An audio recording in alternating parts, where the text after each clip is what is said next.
I'd like to skip ahead a little bit as I go through.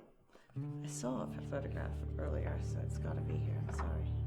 Here I'm looking at a photograph in Kuwait in 1992, in January 1992, and there is a mine next to me on the beach here. These were the Stinger missile silos. I was wearing an abaya, although it was too short. They didn't have anyone long enough for me. And in the background here, you can see a double .50 caliber weapon. Me and a friend at the White House. That is the podium where you see the president speak from all the time. Me aboard the USS Eisenhower in the Persian Gulf near Iran over in 1992. I had a horrible feeling that something bad was going to happen because there was fluid dripping from the ceiling in the helicopter, and I thought, but we made it back.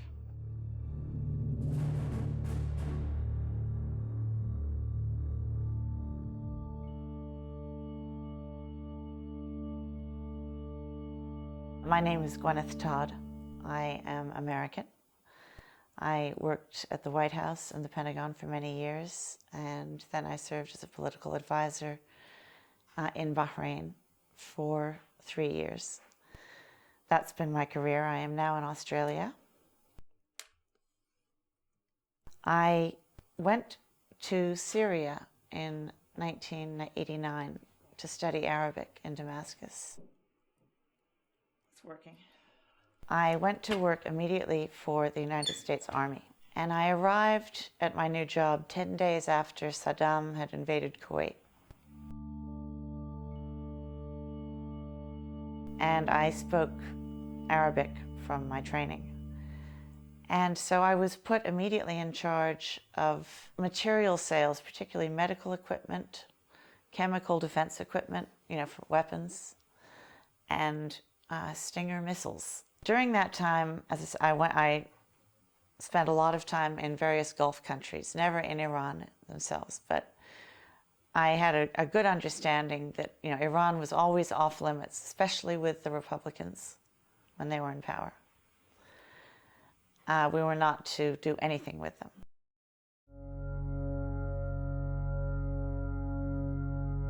In 1998, I think it was, President Khatami gave an interview to Christiane Amanpour, and in it he said that he was open to discussing things in a respectful way with the United States. Immediately, President Clinton sent a note down to my office, my desk, and said, find ways to improve relations. I want to be able to talk to Iran. Only dialogue and discussion can work this out. Our problem was, in America, we have a very strong Israeli lobby, AIPAC.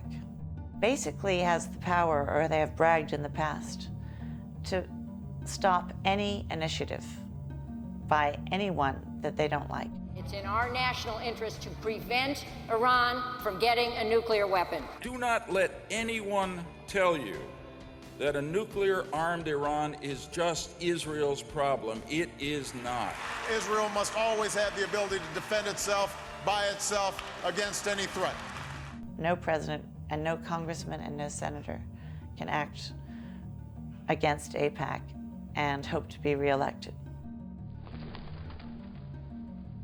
So President Clinton, he was in his second term, so he had nothing to lose anyway, said, make sure you know what AIPAC, the Israeli lobby, is doing, because they're going to try to stop this effort.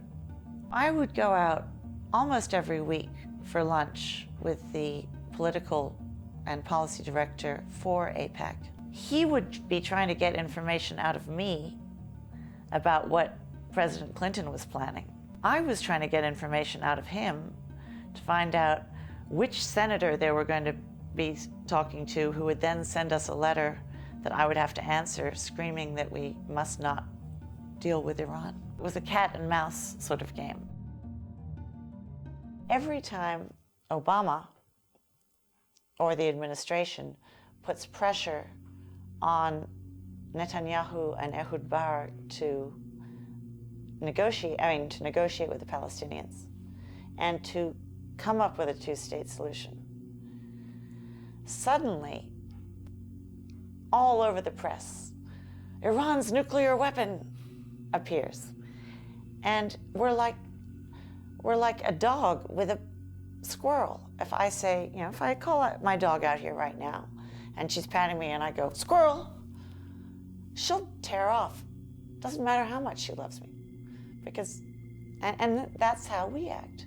Every time Israel says, Iranian nukes, we go, forget the peace process, forget the Palestinians, oh my God. So it's a very, very useful tool.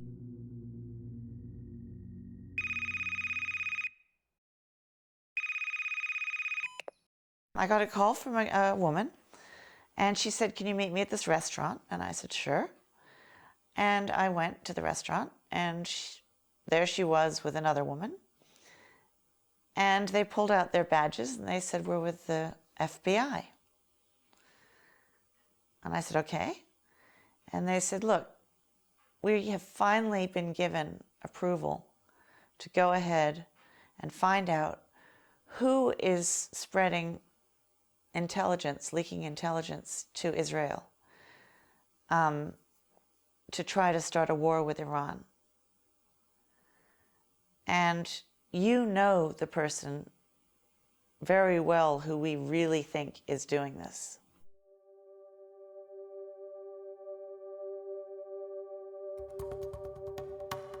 This particular man was in the middle of his 6th divorce. And I went out with him once a week for dinner.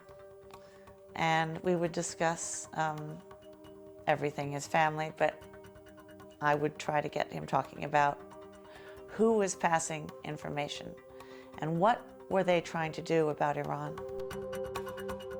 Why are you supporting war against Iraq? Saddam Hussein is awful, but you don't have a good replacement. Many, many, many people are going to be killed. He said to me, we don't care about Iraq. Israel doesn't care about Iraq. We just want a base from which to operate for a regime change in Iran.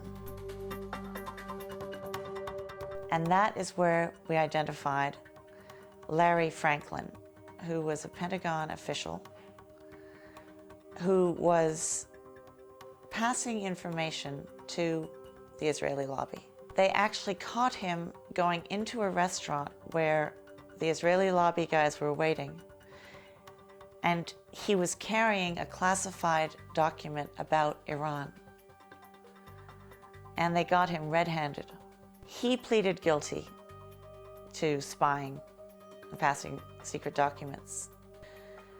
But they still had to try the Americans. And the Americans were the Israeli lobbyists. Nobody wanted to touch them.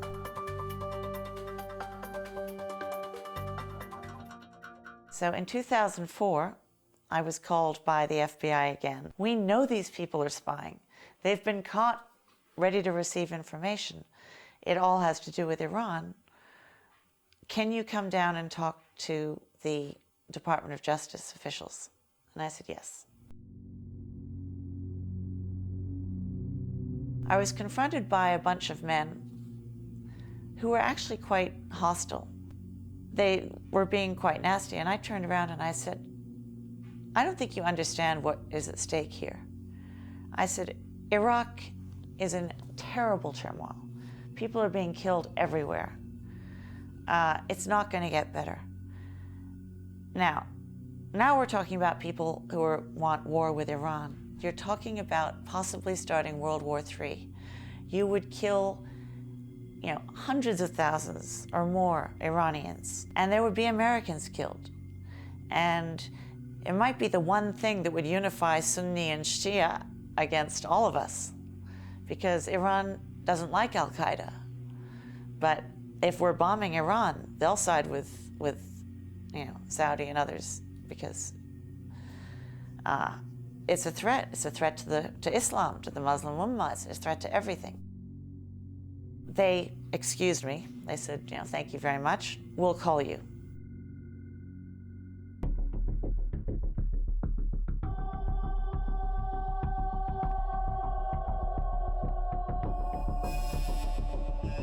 Iraq was going to be the stepping stone for regime change in Iran.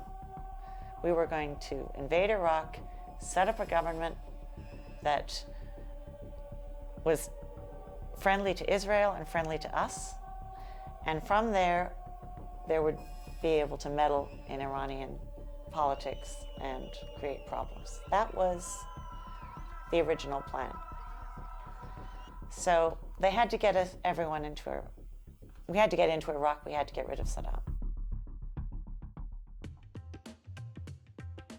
I was asked to come out to Bahrain, and my job was force protection and political advice. I had no immunity. I was not a diplomat. I was not a government employee. I was a civilian.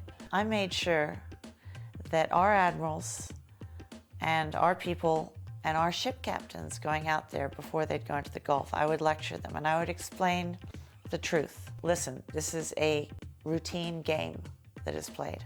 Don't overreact. And all was fine until 2007. A friend of mine was working there as at the Navy base. And I sat down and I spoke to the American admiral. He said, look, what I'm really worried about is there'll be a miscommunication. Somebody will think that someone's actually going to fire at them, and then we'll start a war. And he said, so I'd like to set up a phone line to the Iranians that we could call and say, look, whatever we're doing is routine. You're going to Washington to propose that? He said, yes. I said, you're going to be shot down. He said, you think? No. Why would they shoot me down? I said, because the people you're talking to want a war with Iran. No. Nobody wants a war with Iran. I said, yes, they do. And these are the same people who dragged us into war in Iraq. They'll do it if they can. And so it all happened as I said it would. The line was never set up.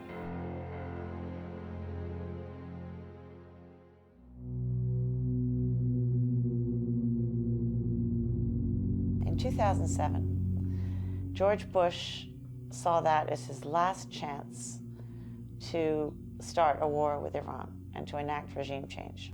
He therefore pulled the admiral that we had there, who was very, very good, back and sent out a new admiral. This new admiral I had known when he was only a captain at the White House. He had one day accidentally mistaken me for an intern and asked me to take out the garbage. And I had looked at him and I said, do I look like a garbage man to you? Well, I didn't see him again until I was in Bahrain, and suddenly there he was, but now he had 3 stars on his shoulder, and it was a vice admiral and my new boss. So maybe I should have taken out the garbage. He said immediately when he came that his agenda was to make sure that Iran was pushed back into a box. In May of 2007, there were the first talks scheduled with Iran and Iraq in Baghdad. And those talks were meant to try to, stop the violence in Iraq. And they were very, very important because things were very bad in Iraq, and we'd caused it.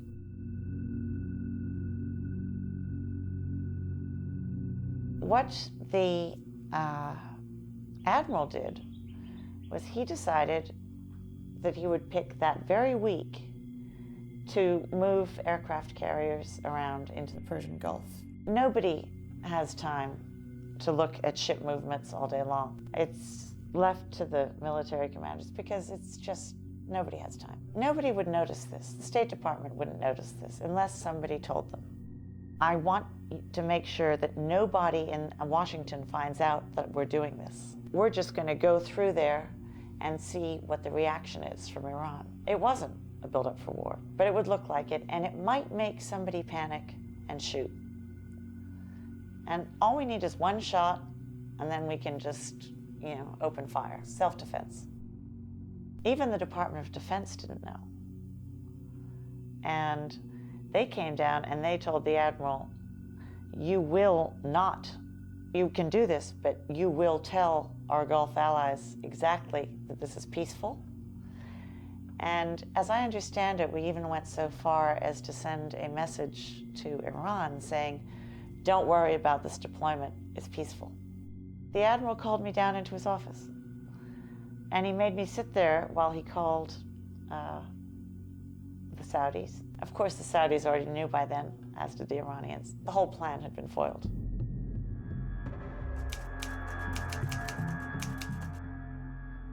I was sitting in my office at about 2 o'clock in the afternoon, 2:30, and a young lieutenant came in with a piece of paper in a folder.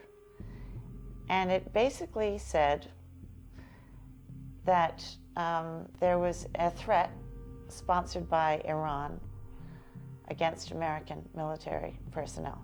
Now, this made no sense to me. They wouldn't be taking orders from Iran if Iran were giving them. The admiral called me down to his office. We discussed it. I said, it doesn't make sense. But if it's true, people could die. Can you help us? You're the only person who knows enough people on this island to find out the truth. You'd have no cover or anything, but you might save lives. And I thought, okay, if it saves lives, yes. I'm an idiot. I mean, he fooled me completely, but he knew how I am, and I did it. I didn't meet with the supposed bombers. I met with a man who was a very honorable human rights activist. I said, look, is there a plot? And he said, no, absolutely not. And he said, and if someone even says there's a plot, they're trying to start a fight. Something's wrong here. I said, okay, I'll go back and report that. While we were sitting there, 2 plainclothes policemen came up to us, and they shook his hand and mine, and he went white. And they made a joke about how he'd gained weight and he needed to be able to outrun him. When they left, he explained to me that those were men who had tortured him when he'd been in prison in Bahrein. So he said, something's going on here that's very bad. Now, I said, let's all go my way, you go yours. So I came back to the base that night at 10:30 at night, and I used my badges and they didn't work. I thought, oh God, it's not working, the machine. So I called the duty officer, and he knew me, and he said, come on. So I went in, I typed up the whole report, everything saying, Iran is not planning this. There is nothing going on like this. In fact, whoever reported this is probably up to no good. You need to find out. And I put it on the desk of the head of intelligence, and I went home. He came in after midnight. He typed it up, and he filed it, and he sent it back to Washington without asking the admiral, because the admiral was unavailable. The next morning at 7 o'clock, I came into the office. It was a Friday, so it wasn't a work day, but I was greeted at the door by the head of intelligence. He said, get off the base. Something's wrong. He said, I filed your report. It was one of the best reports I've seen. It's gone back to Washington, but the admiral is furious, and so is his security officer. And I called Commander Chow. I said, what's going on? She said, we have suspended your top secret special access intelligence clearance. I said, why? And she said, that's classified.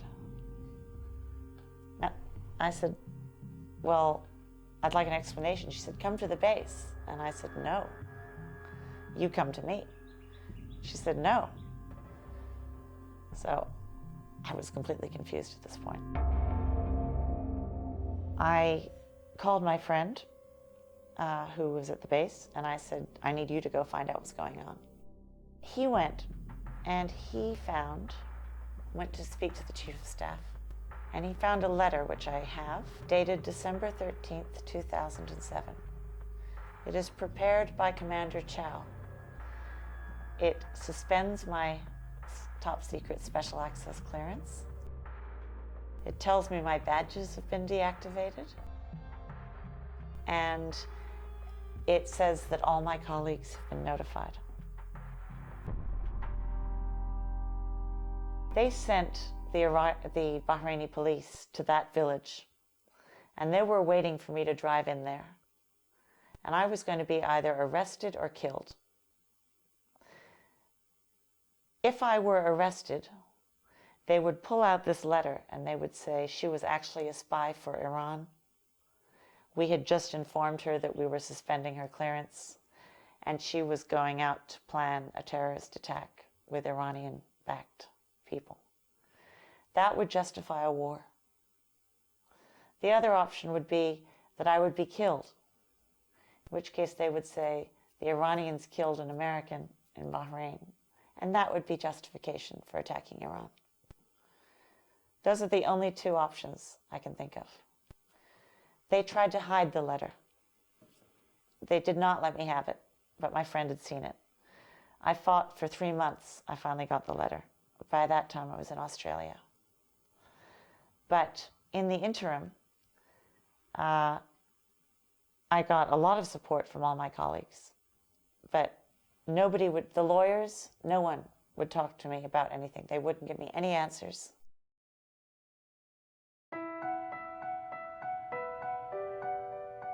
I came to Australia just to try to figure out what had happened for a short visit. And while I was here, one of my I had a company. I was a contractor, it was my own company. My other client was a Turkish billionaire. And he said to me, I will pay all your bills, don't worry. So I got here in January 2008. He transferred money for me to pay my lawyers, which was a lot of money. And he was found shot dead on the sidewalk in Istanbul 2 days later. And they ruled it a suicide. But there was no note. It was a Saturday afternoon on a sidewalk. Who kills themselves like that, in a place like that? Yeah, I got an email saying, sorry, he's dead.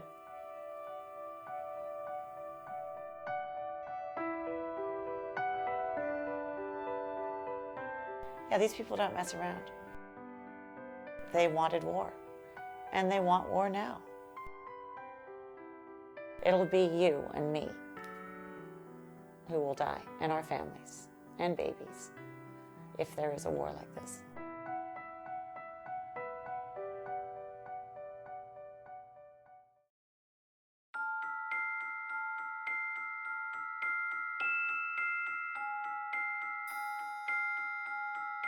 Financially, they ruined me. We just bought this house. As I said, we moved in 3 weeks ago. But, you know, I know that they have gone out of their way to stop me from getting work. I know that they have called people and told them not to interview me. I have had the FBI show up on my doorstep, undercover, and try to lure me to the embassy. There's a very high cost. But I'm very positive about it. And I'm just one person. I can't change everything. I feel, it's almost, I find it almost too arrogant to be upset about the fact that I was unable to stop the Iraq war invasion, because, you know, who am I to stop a war? Shouldn't be that powerful. But I knew how few people were running it, and just no one would listen. So I felt that I did have that ability, and I failed. But you know, you win some, you lose some.